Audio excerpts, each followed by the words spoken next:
If you were paying attention, if you looked in the ark, you would have seen that we have two scrolls. And the one on my left, your right, this side, is our Holocaust Torah scroll, which we'll actually remove and display in just a few moments. And we'll read from it tomorrow in our Torah service. The scroll comes from the town of Boskovitz, is how I think you say it, Boskovitz, which is now in the Czech Republic. On March 19th, 1942, the entire Jewish population of the town was deported or executed, or both, by the Nazis. Only 14 souls are known to have survived. We received the scroll in 1971, and we've honored it the past 53 years.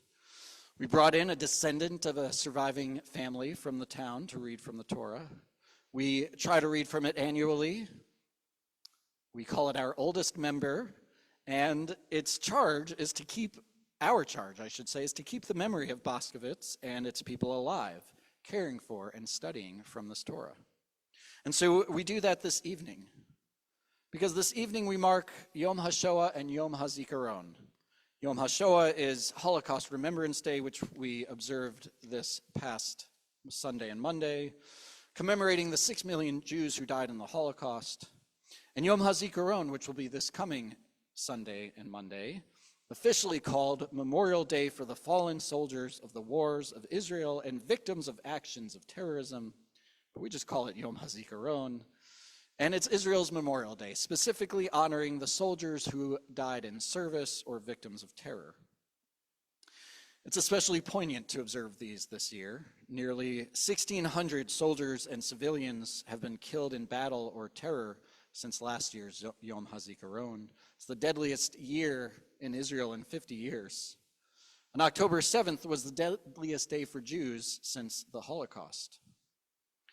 And this Torah, while it comes from the Holocaust, in many ways represents both days. The 2 days are interconnected because both represent the loss of Jewish life at the hands of others. Both are about people who died just because they were Jewish. Our Torah portion, in fact, commands us to honor Jewish life, to love Jewish life. In Parashat Kedoshim, we read about ethical laws, religious laws, civil laws, but all sorts of ways to be holy. You shall be holy, the Torah says.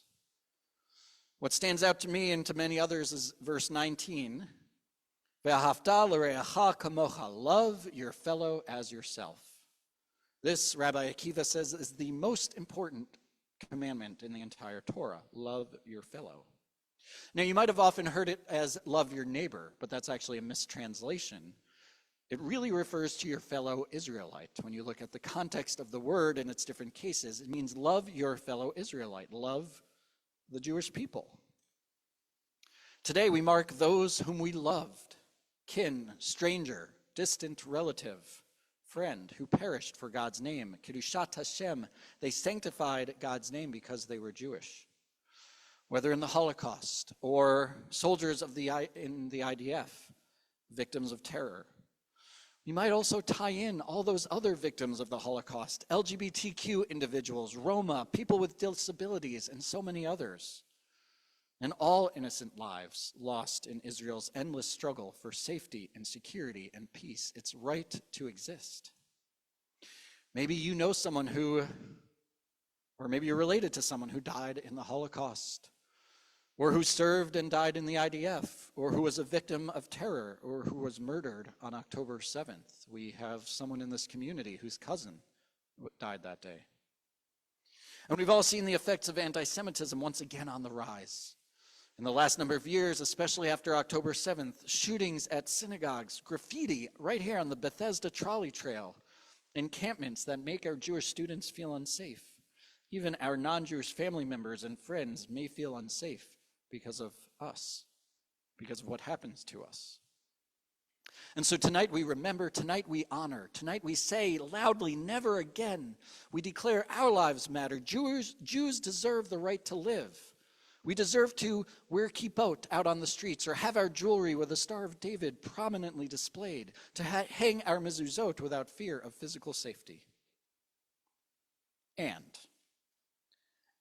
while Kedoshim tells us to love our fellow Israelite, to love the Jewish people, to protect the Jewish people so that another Holocaust does not happen. It also tells us to love the stranger. We read a few verses later, "The strangers who reside with you shall be to you as your citizens, ve'ahavta lo kamocha, and you shall love each one of them as yourself." We know what it's like to be foreign, to be different, to be unloved, and so we are to love the stranger too. It's about both. Love your fellow and love the stranger. Turn inwards toward our people, turn outwards towards others.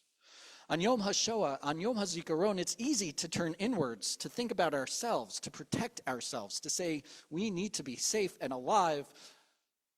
Our Torah scroll attests to that, this need for safety.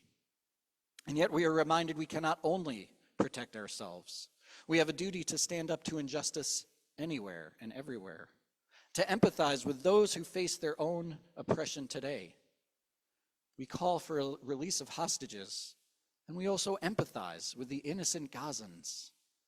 Not Hamas, whom I blame for so much of today's trauma and harm, but the innocent Palestinians who have nothing to do with them, who want nothing to do with them. So often, holding both ourselves and others can be so complicated. Just look at the encampments on college campuses. We might empathize with a student's right to protest, even if we also disagree with their cause or their methods. We might hope for a Palestinian state someday, even as we condemn Hamas and want them destroyed. We see some Jewish students feeling safe and attacked, and others are joining the encampment saying, "This is my Jewish value." And so it's hard to hold both, which is why we need to hold both. To recognize the Jewish right to safety and security and peace and existence, to say that Jewish students feel safe and Zionists feel safe, and to recognize that we must also care and empathize with others. The famous sage Rabbi Hillel once asked, "Ein ani li, mi li." If I am not for myself, who will be for me? And he continued, "Ucheshe ani le'atzmi, ma ani." And if I'm only for myself, what am I? Because when we do not protect ourselves, we might find ourselves in physical danger. But when we only protect ourselves, we find ourselves in moral or spiritual danger. Love your fellow Israelite, love the stranger. Both are commandments, both are ways to find holiness. May we find that holiness as we remember the victims of terror and hate, and as we navigate the complexities of our world. I invite you to rise as we remove our Holocaust Torah from the Ark, bearing witness to this Memorial Shabbat, honoring the people of Boskowitz, a powerful sign of what happened when we could not protect ourselves, and a reminder to bring holiness into our world.